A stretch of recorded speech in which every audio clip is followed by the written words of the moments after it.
Okay. Hi, my name is Kimiana Newby. Here I'm interviewing our San Pablo City Attorney, Lynn Tracy Nerland. So first thing, we're going to start with the normal question. Okay. How was your day? It's been a busy day, but a good day. Thank you. Thank you. Well, thank you for making time out for this. Starting with an intro question, what do you do on a normal day for work?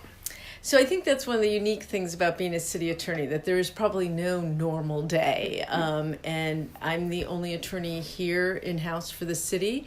So that means I can start my day dealing with contracts that need to be reviewed or actually drafted. I could have an employment law question, issues that get raised just because we're an employer, and you can have just normal legal issues come up, or there could be complaints of discrimination, or there can be things that come out of the employment context or related to labor relations. We had a claim filed today, so that's the first step before someone can file a lawsuit. They have to file a claim, and so I receive the claim and then start the research process with whatever department's involved. We were looking at actually settling another claim. And then I also today have looked at staff reports and resolutions that will be going to the city council on Monday. So that's kind of what today was about. So it's kind of just like whatever a lot of you. Different things. I say it's either a Jack or Jill of all trades. If you can give life-lasting advice, that sounds like a very big role, but if you can give life-lasting advice to someone who's pursuing just the law field in general, what would it be? Well, I think, make sure it's what you want to do. Work in the field or volunteer in the field before you commit to 3 years of law school and a big debt. I think, treat everyone with respect, even if you are on differing sides of an issue, or even if you feel passionately and you're about it. You never know when your paths will meet again, right? And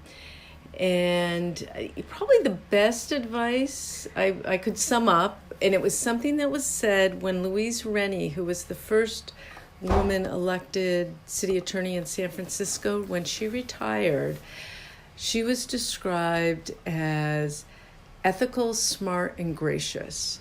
And I cut that out of the newspaper, paper newspaper, right? But back when that was said about her, because I thought that really sort of encapsulated what I wanted to bring to my career. I always wanted to be ethical, and and to provide ethical advice to my clients. I wanted to be smart and research things and quick study and all that. And then I think that gracious is about sort of recognizing that while I may have a law degree, people have life experiences, they have their own degrees, their own expertise, and making sure that I'm recognizing that and allowing that. And, and particularly in city work, never too, what would my grandmother say? Never too big for your britches, right? I can go and make my own copies. I can do, those kinds of things. What our public works crew does in the middle of the night to make sure everybody has power and the streets is not flooding is as important as what I do, right? And just sort of recognizing the value of sort of everyone's talents and work. So I think that's probably a good life lesson, regardless of the career, right? That was a nice way to end.